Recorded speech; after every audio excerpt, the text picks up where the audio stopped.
few Americans really understand how much of our land has been taken over. They are looking after somebody else's welfare, not the welfare and the rights of the American people. I think that there's a real question here about the sovereignty of the United States. It permits, I should say, really, that U.S. troops may be deployed under UN command. Well, what I now know is that just because you join the U.S. Army doesn't necessarily mean that you'll be fighting for the U.S. And that means eternal resistance to this idea that we are somehow going to disappear in some new world order. When Bill Clinton delivered his acceptance speech at the 1992 Democratic National Convention, the only person he mentioned other than his mother and grandfather was his history professor at Georgetown University Foreign Service School. As a teenager, I heard John Kennedy's summons to citizenship. And then as a student at Georgetown, I heard that call clarified by a professor named Carroll Quigley. Professor Quigley's 1,300-page book, entitled Tragedy and Hope, described the small elite, which he said actually runs the United States. Quigley labeled it the network and said it consists of men who are cosmopolitan and international, close to governments, equally devoted to secrecy and the secret use of financial influence in political life. Quigley wrote that this network always prefers big government, big federal spending, large foreign giveaways, and the stability of a planned society rather than the uncertainties of the free market. Professor Quigley taught his student from Hope, Arkansas, how to tap into the power centers of the network. When Bill Clinton became president, he surrounded himself with people who shared that vision. When Bill Clinton took office in 1993, he appointed his Rhodes Scholar roommate as his personal foreign policy advisor. Strobe Talbott had spent 22 years as a writer for Time magazine, where his writings revealed his eagerness to get rid of patriotism, American sovereignty, and independence. In the July 20th, 1992 Time, Talbott wrote an article entitled The Birth of the Global Nation. He enthusiastically predicted that in the next century, nationhood as we know it will be obsolete. All states will recognize a single global authority. In fact, wrote Talbott, national sovereignty wasn't such a great idea after all. Talbott bragged about how our national sovereignty and independence have already been diminished by the International Monetary Fund and the General Agreement on Tariffs and Trade, or GATT agreements. He boasted that the internal affairs of a nation are no longer off limits to world governments. For his article, Talbott received an award from the World Federalist Association, a group committed to world government, and a congratulatory letter from Bill Clinton. Later, President Clinton appointed Strobe Talbott to the number 2 post in the U.S. State Department.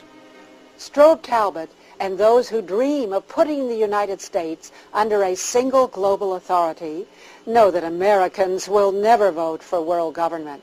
So instead, they talk about global governance, a global village, a global neighborhood, a global economy, a global commons. That means the sea, the air, and outer space. They talk about reforming the United Nations and expanding NATO. The solution to the problems they raise is always more international agencies wielding more and more control over American land, private property, natural resources, economy, trade, military forces, and even our personal relationships. The global governance bureaucrats in the Clinton administration have a close working relationship with the bureaucrats in international organizations. Together they use 2 principal techniques to increase the power of global organizations: treaties and international conferences. November 20th, 1989. With much fanfare and plenty of pictures of children, national news media announced that the United Nations adopted the Convention on the Rights of the Child.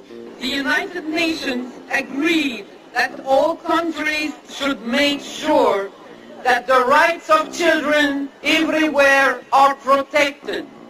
A treaty to protect children? Not according to constitutional attorney Michael Farris. If the UN Convention is ratified, parents can't spank their children, they can't take them to church without a supervisor from the UN looking over their shoulder, making sure that they like what's going on. They can't choose alternative forms of education, either within the public schools or home schools or private schools. They cannot make decisions that keep their children away from pornography or other kinds of illicit material because the child has freedom of access to information. They lose control of any decision-making that would go against the politically correct thinking of the day. This treaty proclaims broad rights of children, which presumably can be asserted against their parents. Article 12 would give the child the right to express his own views freely in all matters. Article 13 gives the child the right to receive information through the media of the child's choice. And Article 31 gives children the right to rest and leisure. The Convention on the Rights of Children goes on to prescribe that the education of the child shall include support of the United Nations, global education, multiculturalism, feminism, and environmentalism. And who will decide whether parents are obeying the UN Treaty? A United Nations committee created by Article 43. We should not have people outside this country mandating how we'll educate our children, what we'll do for our kids, when we'll do it, or what they'll read, or what they'll be exposed to, and what parental control will be. I don't really believe that our government should interfere substantially with child rearing. It would be wrong for states to tell parents what they could or what they should do with their children, or for the federal government. But when you take that beyond the state and the federal government to an international organization that would seek to tell you, for instance, that you couldn't take your child out of certain sex education classes in our schools, for example, I think a family ought to have a right to understand what values it supports in that arena and to protect the child in relation to those values. But the United Nations does not agree. In 1995, at the UN compound in Geneva, Switzerland, UN officials chastised Great Britain for allowing parents the freedom to choose spanking as a means of discipline, and for allowing parents to withdraw their children from sex education classes in public schools.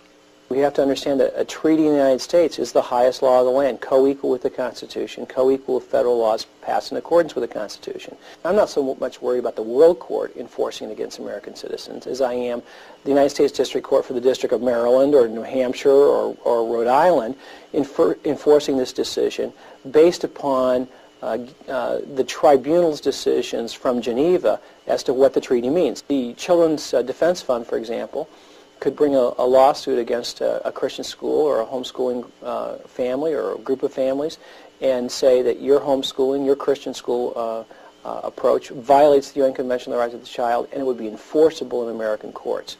Presidents Ronald Reagan and George Bush refused to sign this treaty, but President Clinton supports it and had Madeleine Albright sign it. President Jimmy Carter signed the United Nations Convention on Discrimination Against Women in 1980. Presidents Reagan and Bush refused to support it. But now Bill Clinton is pushing for ratification. The women who are behind this treaty are women who are not interested, as any ordinary American would be, in marriage, love, children, having a family. Quite the opposite. They tend to be women who want marriage to go away, who promote homosexual rights, who promote abortion on demand, all of these things that are totally contrary to the wishes of the vast majority of American women and men. Article 1 on the UN Treaty on Women would abolish discrimination against women in the political, economic, social, cultural, civil, or any other field. This treaty covers marriage, family, church practices, other religious customs and beliefs, and every other area where society might otherwise choose to respect those differences. In case of any doubt, Article 2 states that the treaty would even extend to what it calls customs and practices. Article 3 would require us to pass new federal laws in social, economic, and cultural fields.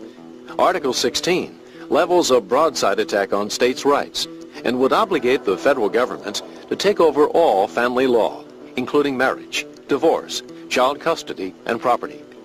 And who would decide if you and your family are abiding by this UN treaty? A United Nations committee set up by Article 17. This treaty like other feminist exercises, is full of deception, and it's a good illustration of how people who have a political agenda to gain power for themselves use words to persuade others to join them through deception. For example, Article 5 would require us to modify the social and cultural patterns of conduct of men and women, and to assure that we are following UN dictates about family education. And Article 10 would even require the revision of all textbooks and teaching methods to adhere to UN definitions about family and feminism. The people representing the family legitimately and so forth, they were not permitted even to participate. And all of these wild-eyed people who want the government to control families and everybody else, they were in charge. Jesse Helms is chairman of the U.S. Senate subcommittee that oversees treaties. He opposes these UN treaties. Well, of course, these treaties that emanate from the United Nations, they are looking after somebody else's welfare, not the welfare and the rights of the American people. And that's the reason I look askance at every one of them. Meanwhile, the Clinton administration is pushing hard for another series of treaties that would give international organizations control over our national economy. The Chemical Weapons Treaty purports to ban chemical weapons, but many critics believe this will seriously damage U.S. national security. There are parts of the treaty that seem to suggest that you cannot put intelligent limitations on the export of technology, that everyone who signs the treaty must trade freely in all of the technologies of chemical warfare. Well, of course, every other country in the world would love it if they could have immediate required access to American technology in this area. We probably have the most sophisticated such technology in the world. I don't want to export that technology. I don't want there to be a treaty out there that even hints or suggests that we have to. That's something over which we must exercise control, and we must make the judgments. We, meaning leaders whom we can hold responsible. But the UN Chemical Weapons Treaty provides no such accountability. Though it would give both allies and enemies our most sophisticated technology, many dangerous countries, such as Libya, Syria, Iraq, and North Korea, have not signed the treaty. Other countries with significant chemical weapons arsenals, such as Iran and Russia, have indicated that they will not comply with the treaty. In spite of the potential damage to U.S. national security and the unverifiable and unenforceable nature of the treaty, the Clinton administration succeeded in getting the U.S. Senate to ratify the Chemical Weapons Treaty in 1997. The Chemical Weapons Treaty, of course, doesn't do one thing to protect the American people against chemical warfare. Yet it has caused many people to have a false sense of security. It's interesting. We have a new chemical weapons ban treaty for which the people that are most likely to threaten us are not a party to.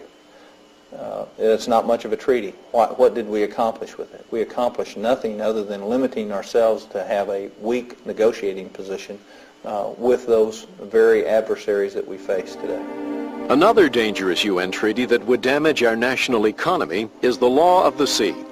Nearly 3/4 of the world's surface is covered by water. American companies harvest minerals from the sea that are important to our industrial and military defense. In the late 70s, the Carter administration developed a treaty that would effectively give the United Nations decision-making authority over the world's vast ocean riches.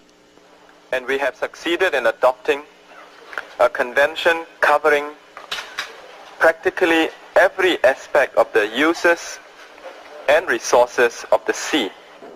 But President Ronald Reagan opposed the treaty. Doug Bandow worked on the law of the sea during his administration. It really did two things. The first is it established a principle of essentially socialism. It said that all the unclaimed resources on the seabed would be owned by, as they put it, the common heritage of mankind. What they meant, of course, was by the United Nations. And the ownership would be vested in governments around the world. And he saw that as utterly inconsistent with the principles of free enterprise. His second concern was the way the UN would implement that principle, which was essentially to create another United Nations called the International Seabed Authority. And that seabed authority would have under it its own corporation, the enterprise, to go mine the seabed on behalf of the governments of the world. And this would run like the United Nations. It would have a council and an assembly and committees and a huge bureaucracy. It would be taking money from the West, the industrialized countries, and giving it to third world countries. So it would be part of this whole scheme of what was called the New International Economic Order, an attempt to take money from the West and hand it out to third world governments. Well, he saw this kind of a mechanism as being utterly inconsistent with American interest, and he was quite willing to stand up to the rest of the world and kill the treaty for that reason. The Clinton administration has revived the law of the sea treaty. It locked the United States into the World Trade Organization. The World Trade Organization is basically a UN of world trade, a Supreme Court of world trade, which will basically dictate to countries whether or not they're violating world trade rules. And world trade rules take supremacy over all internal laws of various nations. So what you got is sort of a global Supreme Court handing down orders to nations and states, and it's got the capacity to allow countries to fine one another. But the goal of this basically is to subordinate national decisions to global decisions, and all national decisions done in the national interest to the exigencies, if you will, of world trade.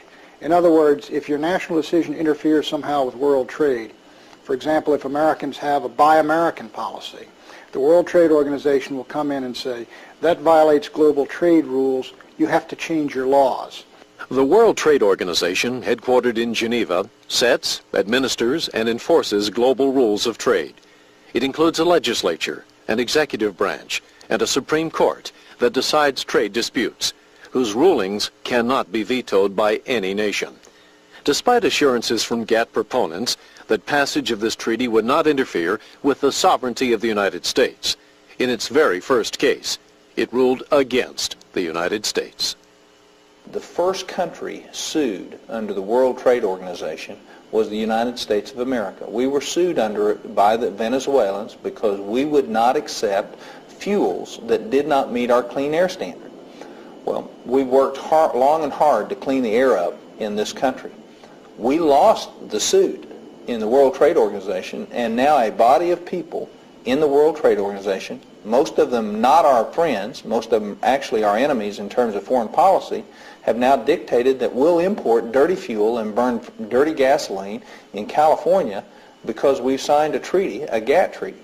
And this is the great threat here. The World Trade Organization is one of about 4 or 5 organizations which I believe the proponents of the New World Order hope to create into a global world government. Would give much control over U.S. land, energy, and private property to various agencies of global governance. Scientist and ecologist Dr. Michael Kaufman discovered the then secret 1,000-page document written to implement the Biodiversity Treaty. People need to understand that this innocent-looking 18-page document is a time bomb waiting to go off. The document calls for literally reducing the human population by as much as 2/3 to 3/4 in the next 30 to 50 years. It could set aside up to 1/2 of the American landscape into wilderness areas interconnected by wilderness corridors, all surrounded by human buffer zones in which human activities are highly regulated. Dr. Kaufman's maps are based on United Nations documents. Red areas represent core reserves, land where little or no human activity would be allowed. Yellow areas represent human buffer zones, or areas where human activity would be highly regulated. Normal activity would be allowed only in the blue zones. And how does the UN plan to enforce this control? By establishing a regulatory system that would literally control every process that we would have, whether or not we can develop an area, build a building, farm a tract of land, conduct forestry practices, grow beef on the rangelands, whatever. That is very, very clear in these United Nations documents that they want to set up a regulatory structure that would affect every man, woman, and child on planet Earth, and all of the control would be headquartered in the United Nations. And if we take the more recent United Nations documents, it's going to be called the Trusteeship Council in the restructure of the United Nations that's occurring right now. In addition, UN biodiversity plans call for limits on human consumption, land use, transportation, energy, and population. In order to protect biodiversity, we would be required to get rid of fertilizers and cut food production in half, to drastically restrict our use of automobiles, fuel, refrigeration, air conditioning, and meat. The Biodiversity Treaty was not ratified by the U.S. Senate, but later President Clinton did sign it, and it is the favorite project of Al Gore, as set forth in his book, Earth in the Balance. Many of the treaty's policies are now being implemented through the State Department's Man and the Biosphere program and President Clinton's Council on Sustainable Development. And the Man and the Biosphere program, as revealed in the U.S. State Department documents as well as UNESCO documents, clearly show that the Man and the Biosphere program actually is the first step in implementing the Convention on Biological Diversity. And there are 47 of these Man in the Biosphere programs around this nation that occupy about 51 million acres of U.S. soil. So it is very actively and aggressively being pursued by this current administration to implement the provisions of the Convention on Biological Diversity, even though it has not even been ratified. Another treaty designed to grant control of American property to the United Nations was ratified by the U.S. Senate back in 1972. The World Heritage Convention conferred on the UN organization called UNESCO special powers to designate selected American treasures as World Heritage Sites and to develop regulations and policies concerning their use. Independence Hall and the Statue of Liberty have already been designated World Heritage Sites under UNESCO. World Heritage Sites are many of our national parks. In fact, 68% of our national parks land base is now under UNESCO's World Heritage Site. And that includes the symbol of independence in America, the Independence Hall, the Statue of Liberty, Yellowstone National Park, Monticello, Carlsbad Caverns. My goodness, I could go on and on and on. There are 20 of these sites. And the American people didn't even realize this was happening. It was done in secret. Yellowstone National Park is a World Heritage Site.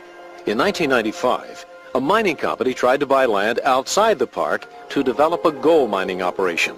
However, President Clinton invoked the UN's World Heritage Site Treaty, deferring ultimate authority not to the Environmental Protection Agency, a U.S. agency, but to UNESCO, to which the United States doesn't even belong. UN officials declared the mine in violation of the UN treaty. The environment is being used for a power struggle. The environment is being used for centralized government. The environment is being used to make a one-world government. And if you don't think this is not occurring, just see what's happening in the United States. Congressman Don Young represents a growing number of Americans concerned about United Nations takeover of American land and property.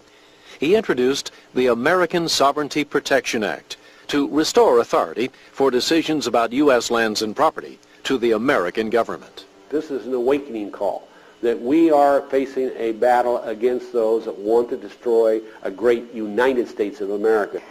Few Americans really understand how much of our land has been taken over by the UN or UNESCO.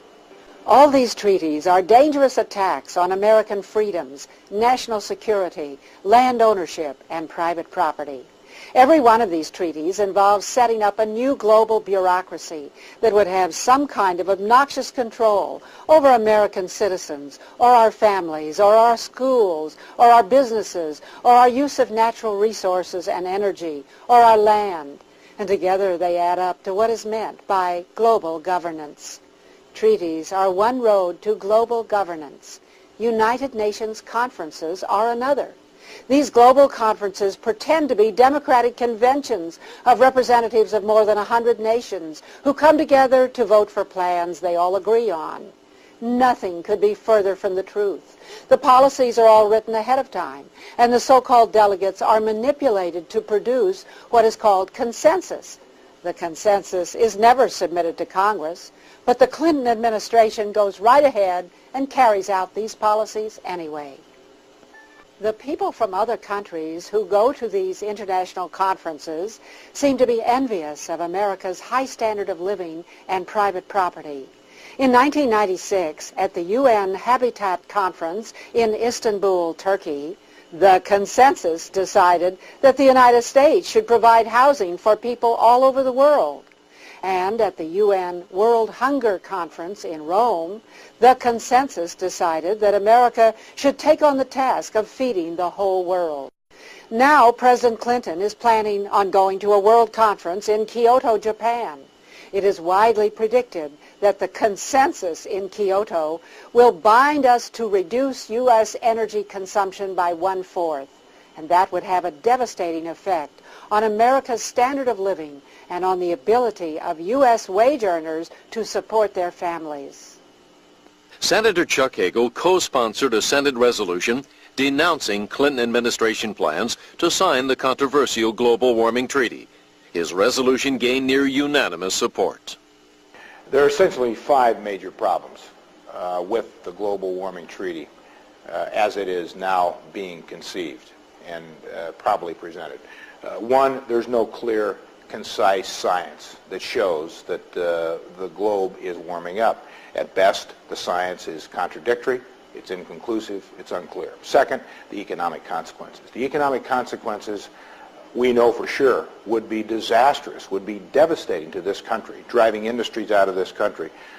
We would lose millions of jobs. Energy costs would go up. Productivity would go down. Standard of living would go down.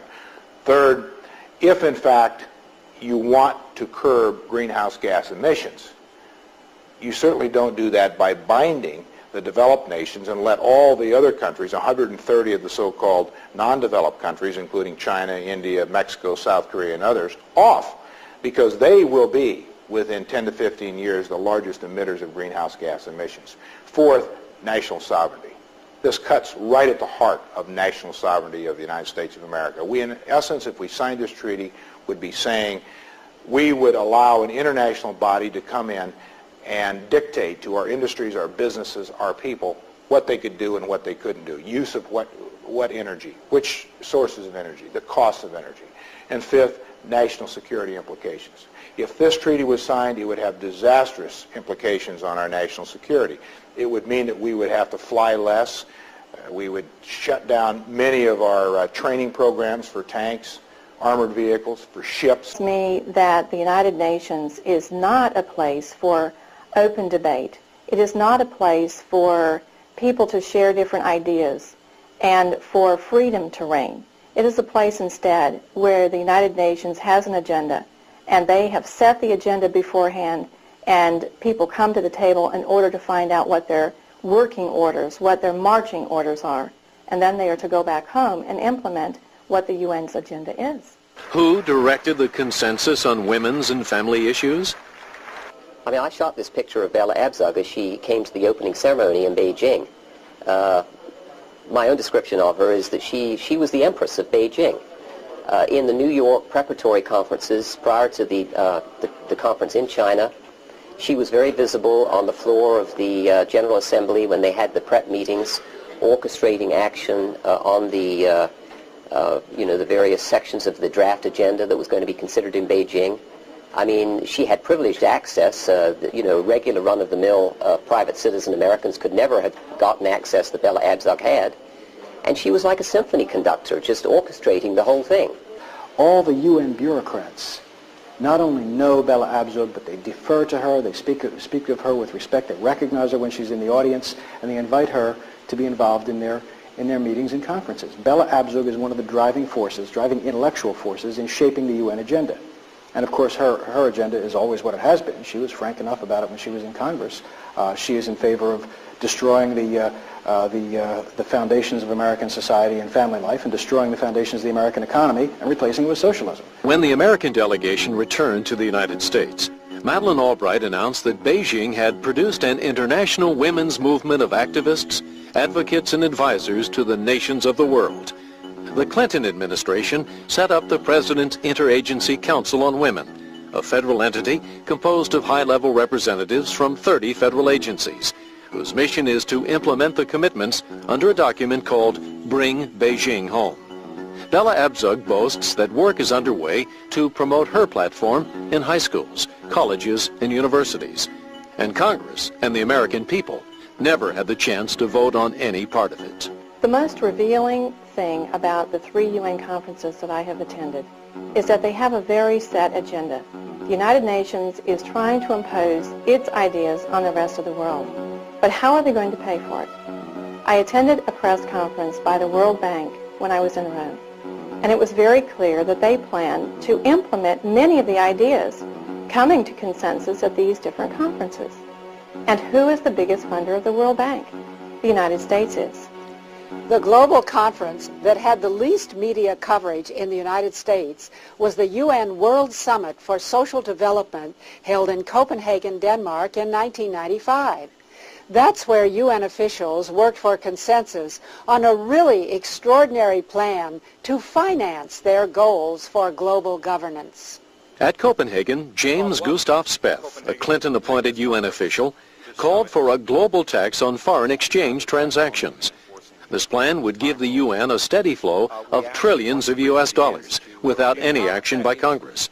Michael Schwartz attended the Copenhagen conference. What he proposed is a tax on international currency transfers and a tax on international travel, which would be collected by the central banks that did the international currency transfers. So nobody would notice that they were being taxed. But in fact, given especially the high level of international trade that exists today and the high level of international travel, it was estimated at Copenhagen that this would bring in $1.5 trillion a year to the United Nations. The move to give the United Nations power to impose taxes has the support of several wealthy liberal foundations, such as the MacArthur and Carnegie Foundations. The World Federalist Association, headed by former presidential candidate John B. Anderson, has called for UN taxes on international travel and postal service. Of course, U.S. taxpayers are already paying more than a fourth of the UN budget. You get an organization which literally spends hundreds of millions of dollars on conferences every year, on travel, on publications. I mean, this is an organization that puts out like 160 million publications a year and 2 billion pages. Well, what we have is utter irresponsibility there. And as long as you have a system where a voting majority, I mean, 1% of the money comes from the voting majority, you're not going to have a responsible system. We're now paying 25% of routine UN activities, 31.2% or something like that of UN peacekeeping activities. I think, and I think that most of our constituents believe, that we are assessed far more than our fair share of UN routine activities and UN peacekeeping. Right now, the UN exists only because sovereign governments who are accountable to their people in some way contribute money and are willing to go along with what the UN does. And possibly some countries could say, no, we're not going to do that, and they'd get away with it today. But if the UN were able to raise its own money, raise its own revenues, nobody could stand up against their will. They'd have the power to enforce their will even against a sovereign nation, even against the United States. The Clinton administration is moving rapidly to transform all these treaties and conferences into U.S. policies, even when we haven't ratified the treaties and haven't agreed to the so-called consensus produced by the UN conferences. The Clinton administration is moving very fast to transfer control over American lands, rivers, resources, private property, and precious heritage sites to the United Nations. And on top of all that, the Clinton administration is determined to put American servicemen and women under foreign command, where instead of defending American national interests, they will be used to fight never-ending UN and NATO wars. San Francisco, 1945. International leaders gather from all over the world to meet for the first United Nations conference. The organizing Secretary General for the San Francisco Conference was Alger Hiss, who was later exposed as a Soviet spy. High hopes for the United Nations in the 1940s gave way to disillusionment in the 1950s, when the UN police action in Korea taught us the tragic meaning of the phrase, no-win war. By the 1970s, the UN had become a forum for a steady stream of speeches attacking the United States. When Ronald Reagan was elected in 1980, the anti-American agenda of the UN was finally challenged, and the United Nations lost most of its influence.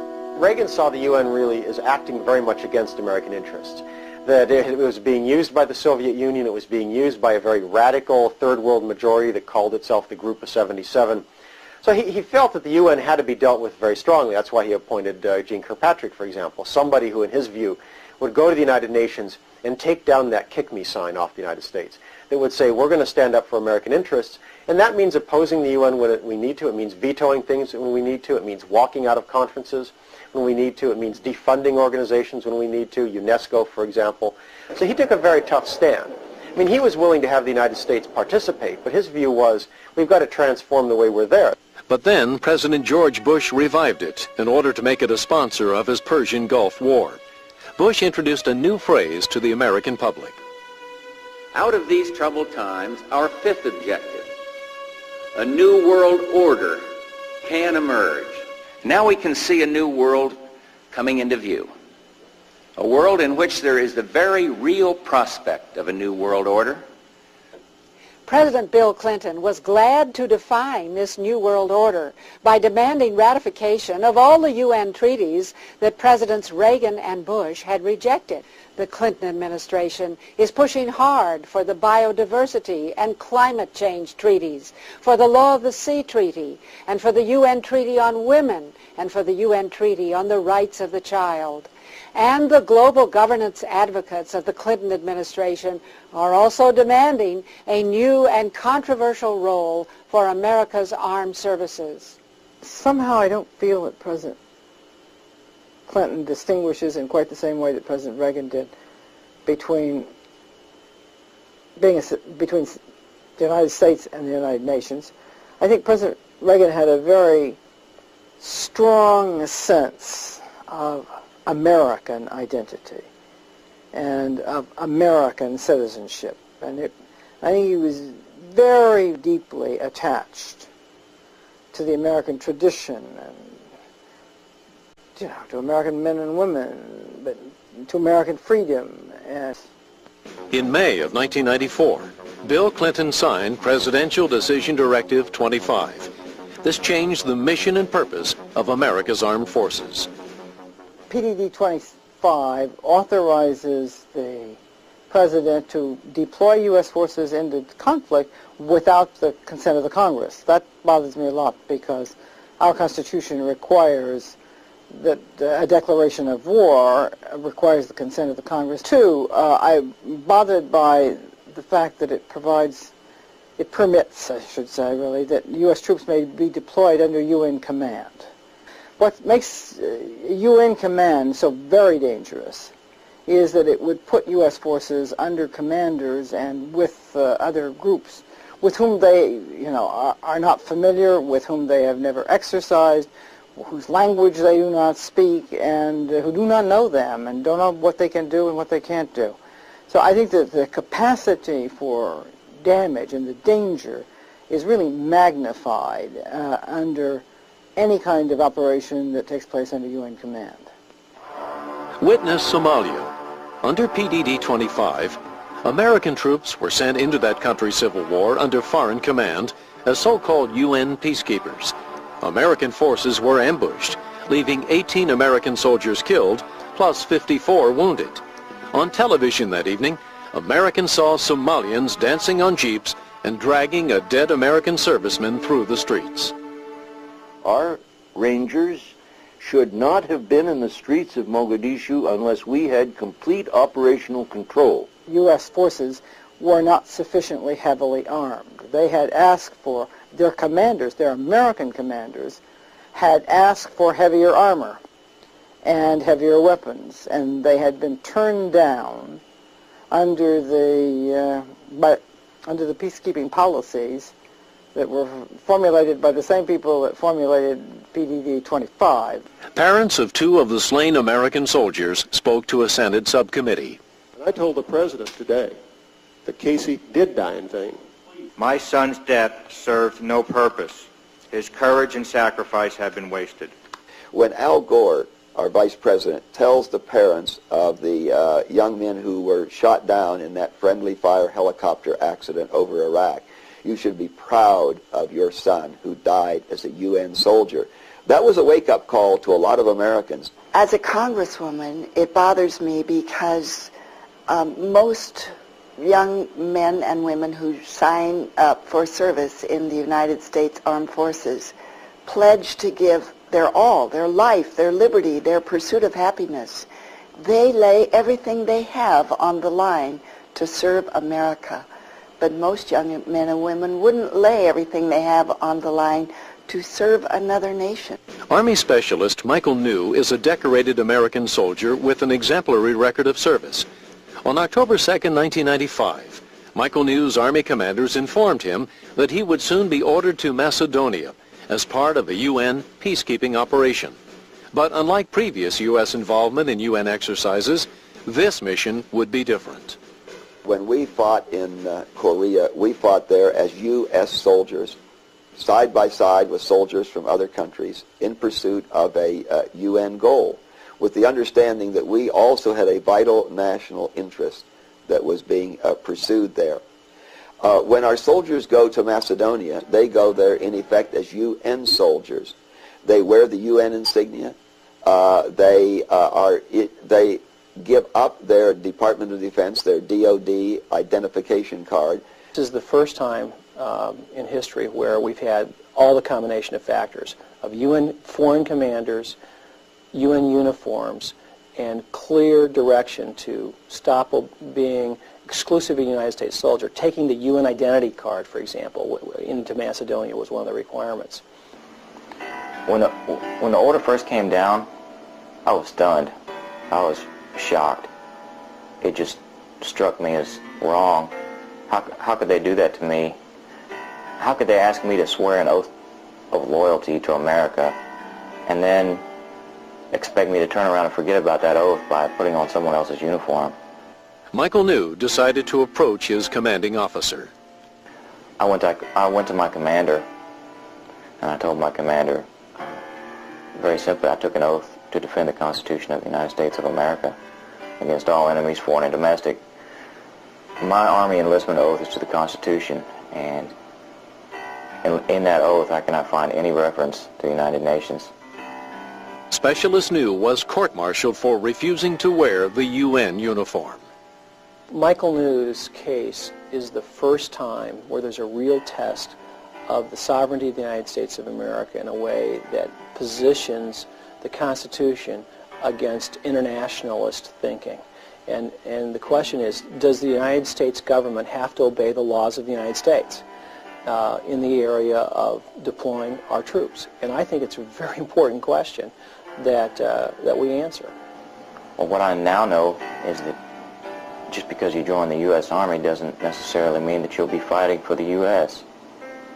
What troubles me about this is that there is a general tendency, I think, on the part of our leadership, and it isn't, again, just this administration, although it's reached kind of a crescendo in this administration, that we need to submerge the goals and the sovereignty of the United States to the goals and the sovereignty of the United Nations. I think that there's a real question here about the sovereignty of the United States. The Michael New case exposed the plan to transform American troops into a United Nations army. And the American people are simply not going to put up with that. So now the advocates of global governance have come up with a new plan. A treaty to expand NATO will soon be submitted to the U.S. Senate. If it is ratified, it means that American sons and daughters will be obliged to defend the current borders of Poland, Hungary, Czechoslovakia, Romania, Slovenia, and all the other countries that join NATO in the future. Those countries have been fighting over their borders for thousands of years, and we would be obligated to send U.S. troops to fight one Bosnia after another.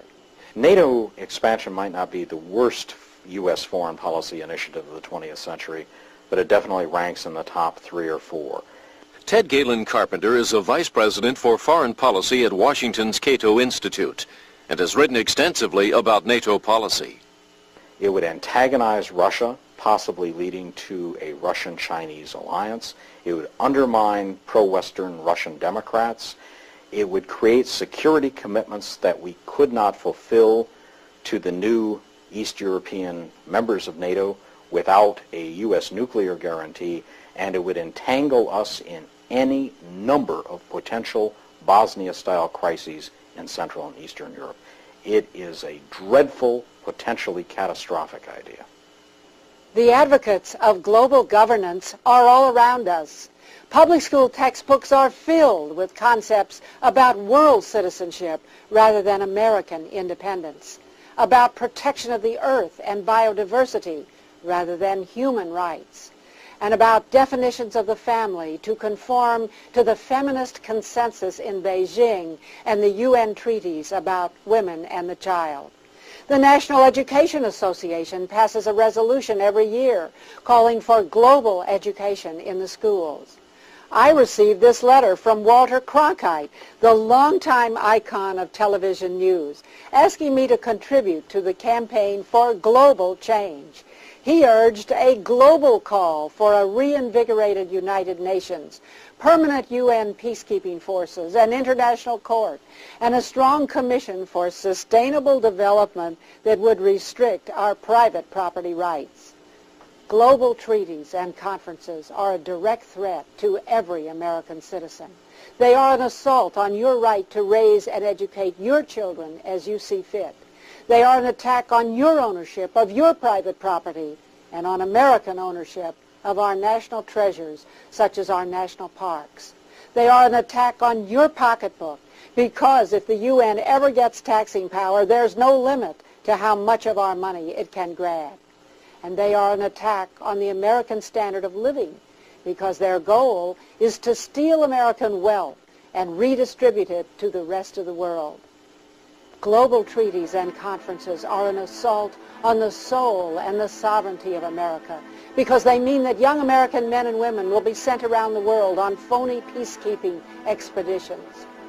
Our Declaration of Independence and United States Constitution are the fountainhead of the freedom and prosperity Americans enjoy.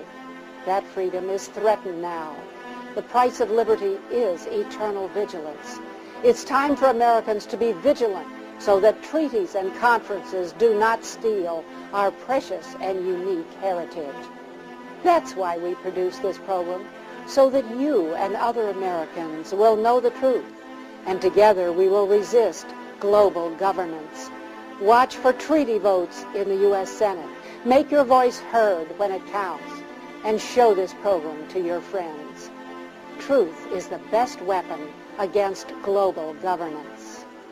What I'm seeing is an escalation of the takeover of command and control of our military, the takeover of a large portion of our land base, and the conquering of America's freedom and spirit of independence and self-reliance. Whether we move left or right or center, the destiny of our country ought to be determined by Americans. And to see our own leaders surrendering that sovereignty to global institution, it seems to me really approaches a sellout and a betrayal of the Founding Fathers and of the idea for which America was founded. I simply reject the notion that somehow we can go to countries where there is less freedom, less respect, less dignity for any affected population, whether it be women or children, and get them to tell us what we ought to be doing. I think as responsible individuals, given the capacity to make consequential choices by our government and ultimately by God who created us to be free, we don't need an international organization to tell us how to treat our children, how to treat ourselves, how to treat our women, how to fashion our families. As free Americans, we can make those decisions right here at home.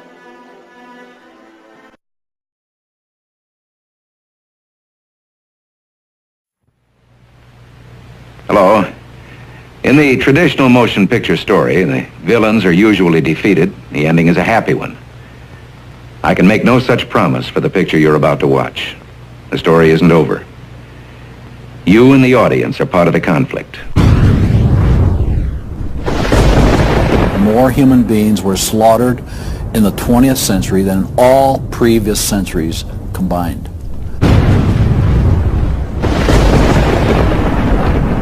We're talking a congressional record, 135 million dead. Their entire purpose was to detach our culture from any moral anchors whatsoever. You look at the changes in America since 1960, perhaps. The whole culture's been transformed. They're coming out of the belief that the village should raise the child. And the village means the government. They have deliberately destroyed the American family, understanding that's the foundational block that builds a society. If we lose the Judeo-Christian framework, we're lost forever. While the USA goes around the world expounding on the virtues of its way of life, it is obvious that those in charge place little value on human life. They are willing to kill thousands, even millions, for profit, for power, for money, for oil and resources. The USA doesn't even value the lives of its own citizens. Witness the numerous testings of weapons, drugs, medications, pesticides, GMOs, subterfuge on its own population. The state itself is ultimate. If there's nothing, no law higher than the state, and if there's no law higher than the state, there's no appeal against it. They're training them for the collective, and a collective mindset and a dependency mindset. And it seems that they, again, want to have people be uneducated, so then they do become wards of the state. They're dependent on the government to provide everything for them. So, meet the mentally ill of the USA and the victims of the many who go without being cared for. Meet the disposable people. The political pundits and politicians have started a mantra about gun control in order to gain more control over the population. It's not the guns, stupid. It's the lack of care for your own people.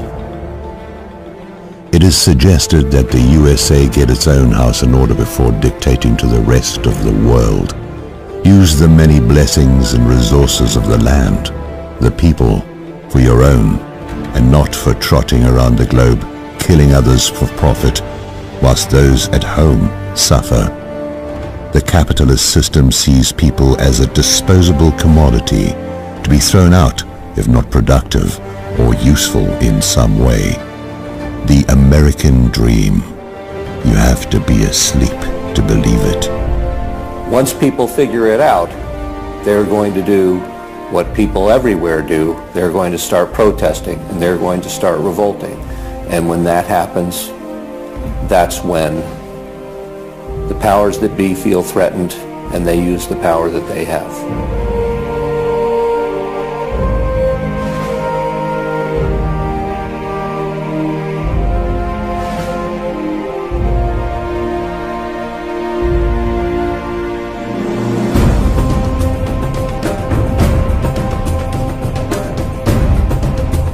Meet the USA's disposable people. Oil soaked and fracked, food poisoned, inoculated by tainted vaccines, Fukushima radiation, trapped by mainstream media propaganda, spied upon by government, impoverished, murdered. A homeless empire created by and destroyed by the U.S. military-industrialist complex.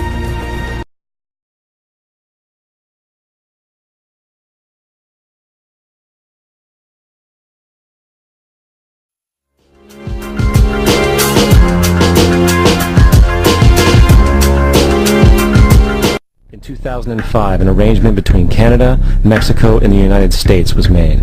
This arrangement, unannounced to the public, unregulated by Congress, merges the United States, Mexico, and Canada into one entity, erasing all borders. It's called the North American Union, and you might want to ask yourself why you've never heard of this. In fact, there is only one mainstream reporter who has actually heard of and has had the courage to cover this issue. The Bush administration's open borders policy and its decision to ignore the enforcement of this country's immigration laws is part of a broader agenda. President Bush signed a formal agreement that will end the United States as we know it, and he took the step without approval from either the U.S. Congress or the people of the United States. It's a deal that few have even heard of. It's being done again by very few people at the very top on behalf of the investment class, but the working class of people, political officials across our country, from communities, from cities and so forth, they don't know anything about this. This isn't some trade agreement. It is a total removal of sovereignty from these countries, which will also result in a completely new currency called the Amero. The American Constitution will eventually be obsolete. You would think that a situation like this would be on the cover of every major newspaper. That is until you realize that the people who are behind this movement are the same people behind the mainstream media, and you are not told what you're not supposed to know.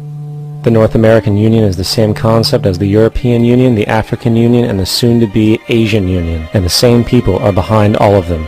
And, when the time is right, the North American Union, the European Union, the African Union, and the Asian Union will be merged together, forming the final stages of a plan these men have been working on for over 60 years. A one-world government. And if we have learned anything from history, it is that power corrupts, and absolute power corrupts absolutely.